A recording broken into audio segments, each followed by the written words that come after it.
Hey guys, welcome back to Beneath the Collar. I usually cover spiritual, emotional, and sexual abuse within the church, especially those committed by clergy. Some might even think today's story is off topic, but I'd argue otherwise, because really, what could be a greater abuse than murder?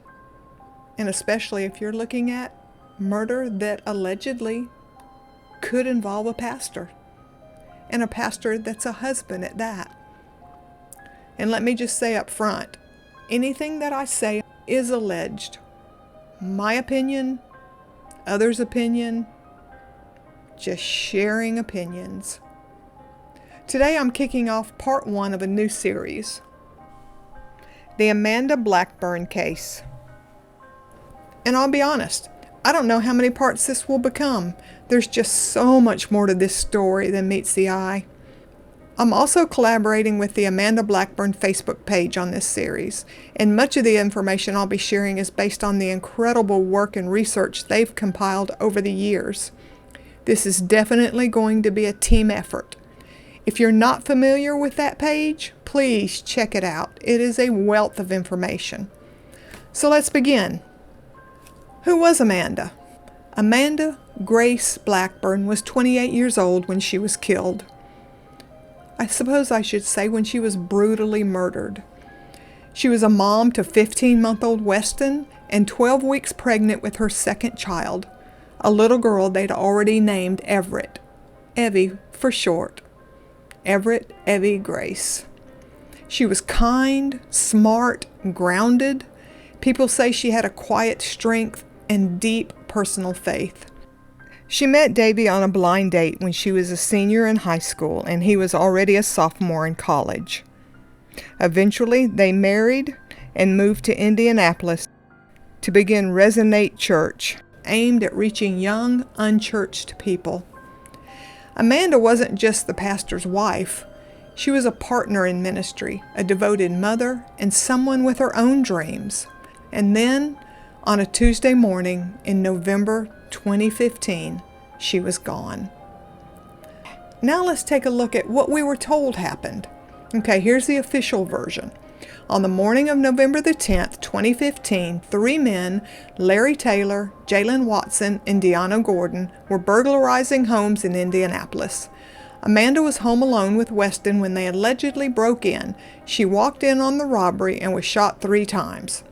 Davey, her husband, was out at the gym. He came home, found her wounded, called 911. 2 suspects took plea deals. Taylor was eventually convicted. Case closed, right?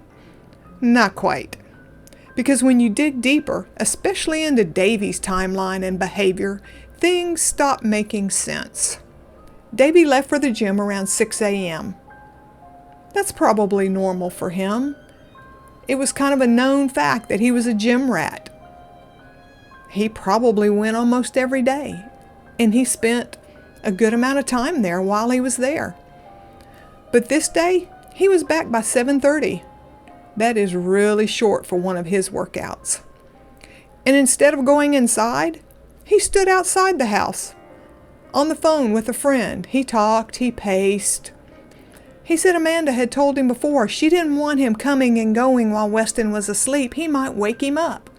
So Davey says he watched Weston's bedroom door from the window outside. If it was open, Weston's bedroom door, he'd know Amanda and Weston were awake and he could go inside. And here's where it gets strange, as if that wasn't strange enough, right? Davey later admitted he had left the front door unlocked, on purpose. Let that sink in. There had been recent burglaries in the area. Amanda was pregnant and home with their toddler. And yet Davey left the door open, intentionally. Who does that? And the wait? He didn't go inside for nearly 50 minutes. He got home at 7:30 a.m. He entered at 8:20 a.m. Even stranger, when he did go inside, he didn't check on Weston, his 15-month-old, and he had been alone upstairs all morning. Davey only checked on him after paramedics told him to. That's not just odd, that's alarming. And then the story starts to change a little. Davey's story evolved. First, he didn't mention seeing Amanda's credit cards scattered. Later, that detail appears. The unlocked door? It wasn't mentioned early on either. Only after police theorized the intruders got in through an unlocked door did Davy say, Oh yeah, I left it unlocked. That was me. That's not remembering. That's adjusting. And when you're the only adult present in the house, that matters. Then we move on to the crime scene. If this was a violent robbery, gone horribly wrong with murder, the house should have been torn apart. But it wasn't. Crime scene photos show a room that looked, I gotta say, staged.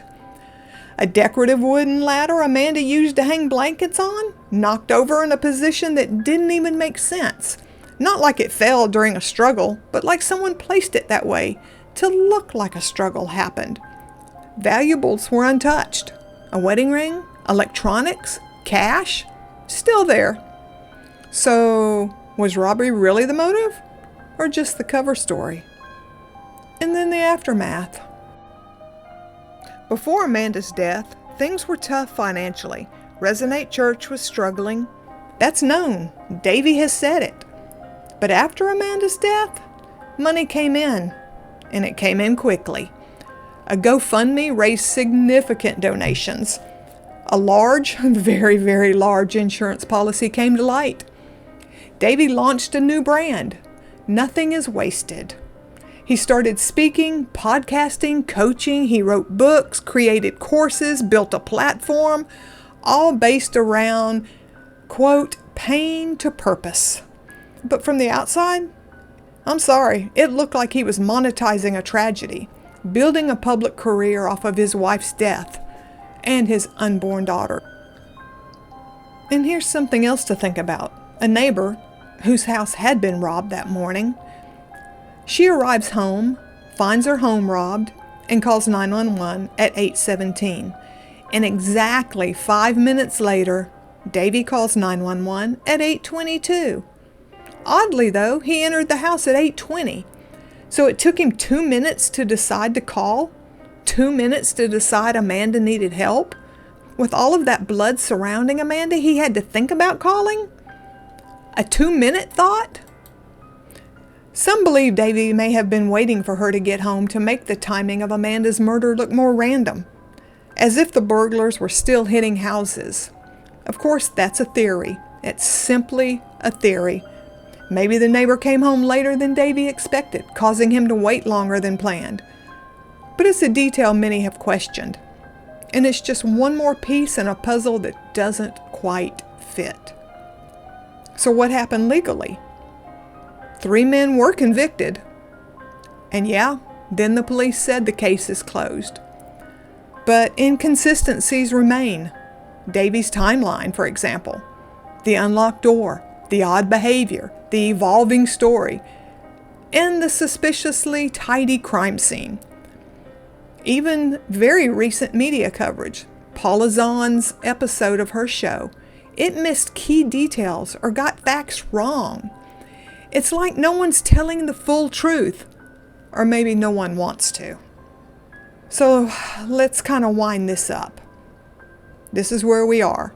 A woman murdered, a door left unlocked on purpose, a husband who waited outside nearly an hour, a crime scene that didn't add up, a brand built on grief. But that's not where this story ends. That's just where we're going to start. In part 2, I'll go deeper into Davy's story.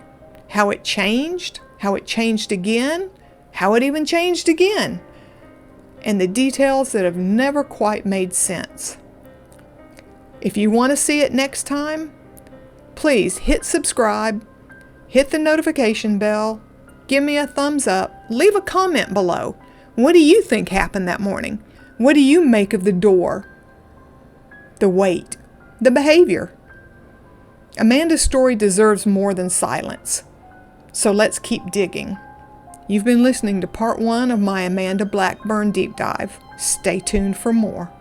Until next time, don't be afraid to look beneath the collar.